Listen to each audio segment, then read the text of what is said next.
May peace, mercy, and blessings be upon you. May the peace, mercy, and blessings of Allah be upon you all, dear brothers and sisters. Today, I am not speaking to everyone. This message is not for the masses, nor for those who seek comfort in conformity. It is intended for those whom life has made silent, to those whom trials have shaped without breaking, to those who feel, deep in their hearts, that they were marked by something greater, something invisible to others, but very real in their souls. Perhaps you've never felt like you belonged in this world. You look around and don't understand how people can lie so easily, betray without remorse, worship this world like a god. You feel a strange pain within you, a kind of inner rejection of injustice, pretense, hard hearts. And you ask yourself, why am I like this? The answer may be deeper than you realize. Maybe Allah has chosen you. Maybe what you're feeling isn't weakness, but a call. A heavenly reminder that you are not like the others, because you are not meant to follow their path. There are people whom Allah raises in silence, simple, discreet beings, sometimes even broken. But in their brokenness hides a secret, the light. A light that comes neither from their wealth, nor from their status, nor from their appearance. It comes from their relationship with Allah. It comes from nights spent crying in secret, from days spent forgiving in silence, from hurts they never used as an excuse to do wrong. And this light, my brothers and sisters, scares. Not to believers, no, but to people of darkness, to lost souls who cannot bear to be confronted with the silent truth of a sincere heart. They feel that you are different. They sense that you can't be manipulated like others, that you don't seek validation, that you don't need them to exist, and that bothers them deeply. You don't need to raise your voice to disturb the fake. You don't even need to speak. Your mere presence, your silence, your uprightness are enough to disturb those who live in lies. It's not you they hate, it's what you represent. You are a threat to their illusions, a threat to their comfort based on injustice, a threat to the masks they wear, and yet, you didn't do anything wrong. You just chose to be true. You didn't seek conflict, but you were attacked. You didn't respond to hatred, but you were targeted. And yet, you continued, not out of pride, but out of obedience. Because your heart told you to keep walking, even when everything around you told you to give up, because deep down, you know, someone is watching you, someone is educating you, someone is preparing you. Yes, maybe Allah is making you elected. Not a chosen one, like in fairy tales, crowned with glory and surrounded by applause. No, a chosen one according to Allah. Someone who the sky noticed, which angels protect, which the unjust fear, without even understanding why. And if you are one of them, know that you are not alone. There are other awakened hearts, other souls on a mission, other souls that the world rejects because they are too true, too whole, too luminous. And all of you, one day, will rise up. Not to dominate, not to take revenge, but to remind, for to testify, to be the living mirror of divine justice. So stay awake, stay patient, stay sincere, because those who shine inside don't need the spotlight, and those who are chosen by Allah do not need to be understood by men. Men choose according to what they see. They seek the most eloquent, the most powerful, the most visible. But Allah chooses according to the hearts. He sees what no eye sees. And it is in the secret of sincerity that His chosen ones are born. Don't think that the chosen are always born with honor. Many of them have been rejected, humiliated, even forgotten by their own families. But this rejection is never an accident. It's a tool, a test placed by Allah to shape their souls. When you read the story of Yusuf, on peace be upon him, you realize that before becoming ruler of Egypt, he was betrayed by his brothers, thrown into a well, sold into slavery, slandered, and then imprisoned unjustly. And yet, it was in this series of sufferings that Allah purified him, protected him, and elevated him. Yusuf was alone, but watched by the sky. Such are the chosen ones. They often go through solitude, not to break them, but to detach them, to teach them to attach themselves only to Him. Allah wants His special servants to be bound neither to the applause nor to the judgments of people. He wants them to be free from any dependency except towards Him. Perhaps you've experienced disappointments you never understood. Perhaps you've wondered why those you loved betrayed you, why those you helped turned their backs on you. Perhaps you've often felt that sense of not belonging. What if all this was a purification divine? What if through each wound Allah cleansed your heart to make it purer, stronger, brighter? It is said in a hadith, when Allah loves a servant, He tests him. And sometimes He tests him to the point that this servant no longer understands Allah's silence. But this silence is a message. It's not abandonment. It's construction, a refinement, a polishing. Allah is making you a weapon that no one will see coming, because true strengths are forged in hidden places. The chosen ones are not those who shine in the spotlight. They are those who in the night shed tears that no one sees.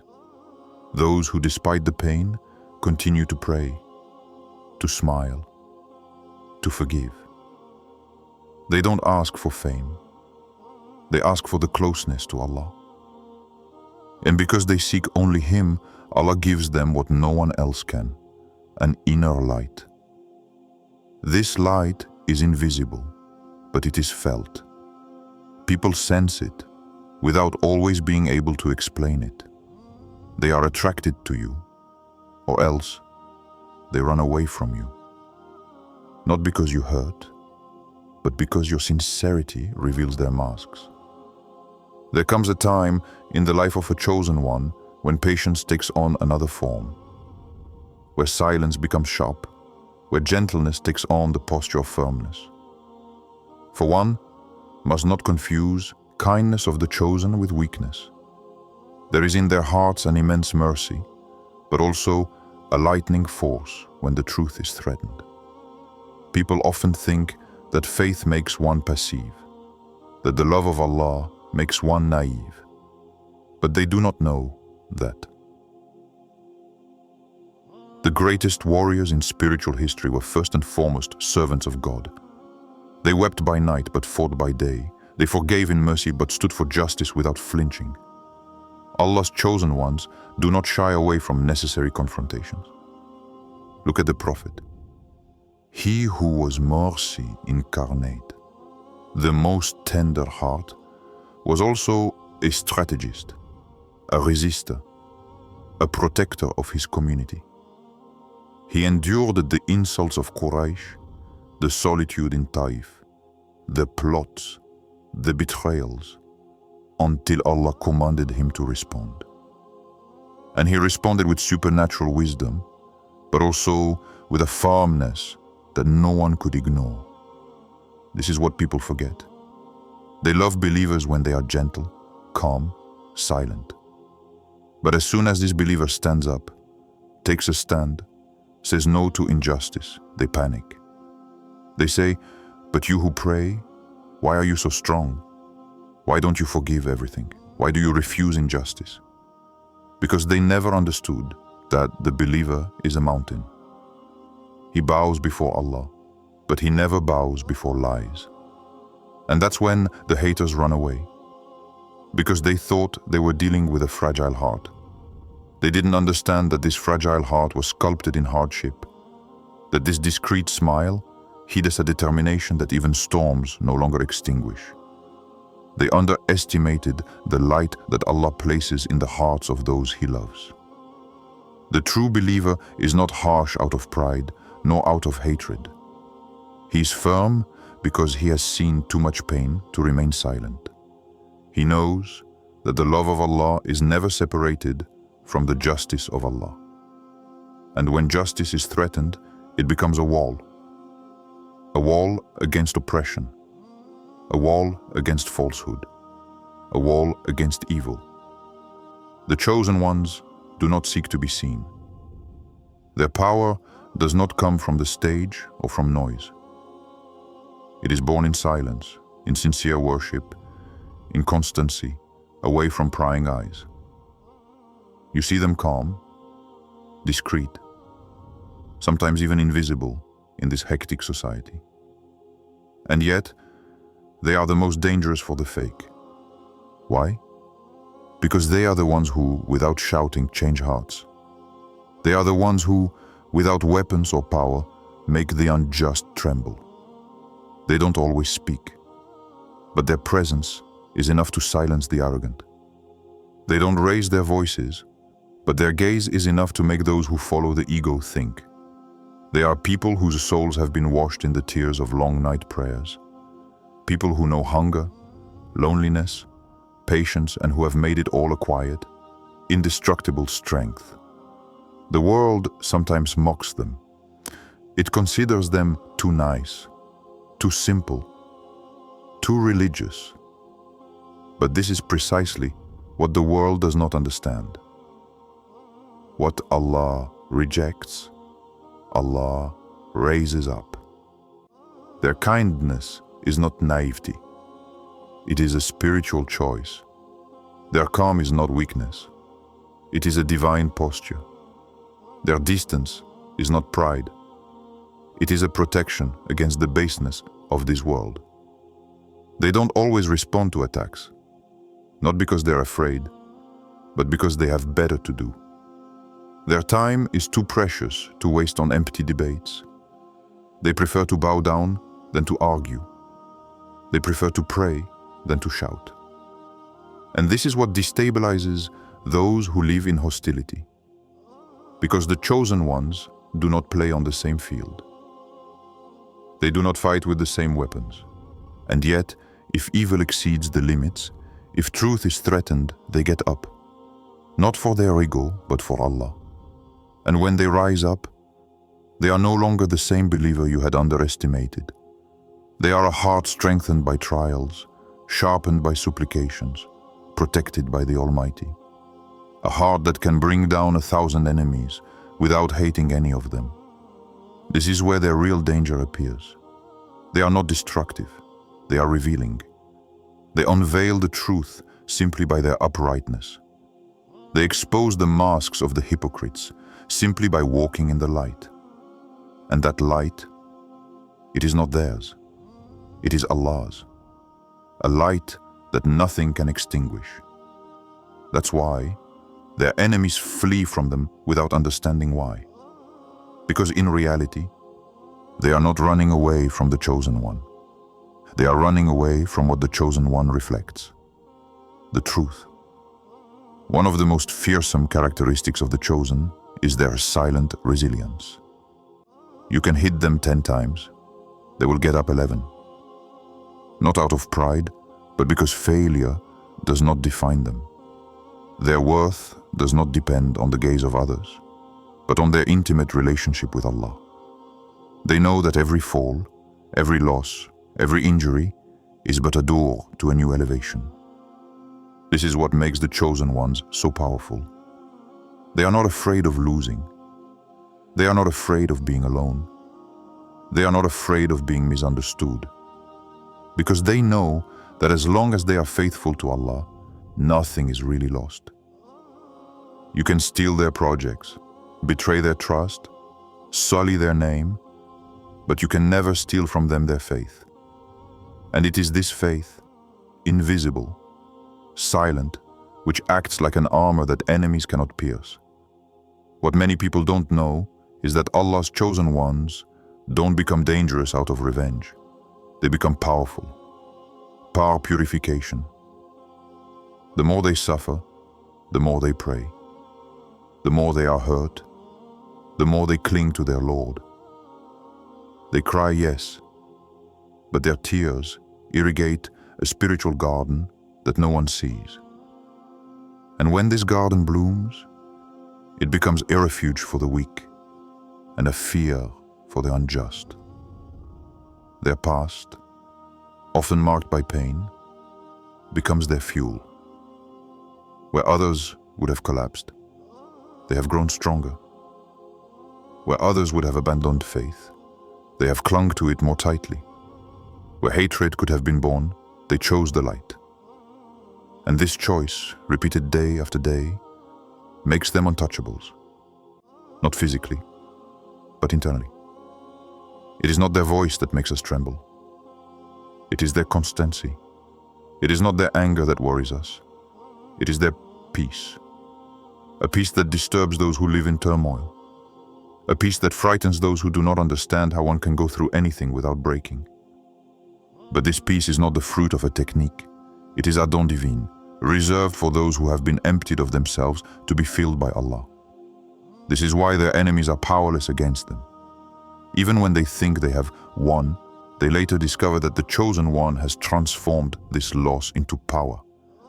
They thought they had weakened him, but they have strengthened his connection to heaven. They thought they had isolated him, but Allah has brought him closer to himself. And when Allah is for you, who can be against you? The earth may shake, loved ones may betray, opportunities may disappear, but the chosen one stands firm because he knows that every pain is a decree, and every decree is an opportunity to rise. He does not ask, why me? He says, O Allah, make this trial a door to you. And this submission is his true power. It's what drives his haters away. Because they know they can't take anything away from him that won't be replaced by something better, as long as he remains sincere. This is the silent terror of the chosen. What makes the chosen of Allah so formidable is not what they possess, but what they have given up. They are not bound to this world. They have cut the chains of ego, of the need for recognition, of the quest for domination. And he who has nothing to lose becomes the freest. He who begs neither for the love of men nor for the favors of the world is the one whom nothing can control. They have sacrificed comfort for truth, immediate pleasure for eternity. They sometimes live in austerity, but they walk with their heads held high, for their hearts are filled with certainties. They know who they are, and above all, for who they live. This is what creates fear in the hearts of those who are jealous of them, because one cannot manipulate someone who needs only Allah. One cannot silence one whose voice is nourished by the Quran. One cannot bring down one who relies only on submission to the Lord of the worlds.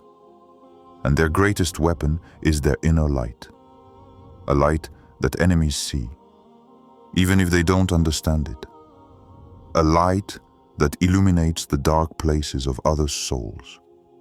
And often this is this light that scares people away. Not because it hurts, but because it reveals the truth. The enemies of the chosen cannot bear their silence, for in that silence lies a divine presence.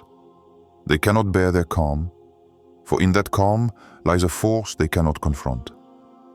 They cannot bear their loyalty to Allah, for it reminds them of their own inner betrayal. They flee from the chosen ones like one flees from a mirror, because what the chosen ones reflect, this is what others have abandoned, and that's where the chosen become dangerous. Not to harm, but to expose. Not to hurt, but to disturb sleeping consciences. They don't need to make 1,000 speeches to defend the truth. Their simple behavior, their patience, their faith, their righteousness are enough to make the masks fall. Their existence is a living reminder, and that is more powerful than all the speeches in the world.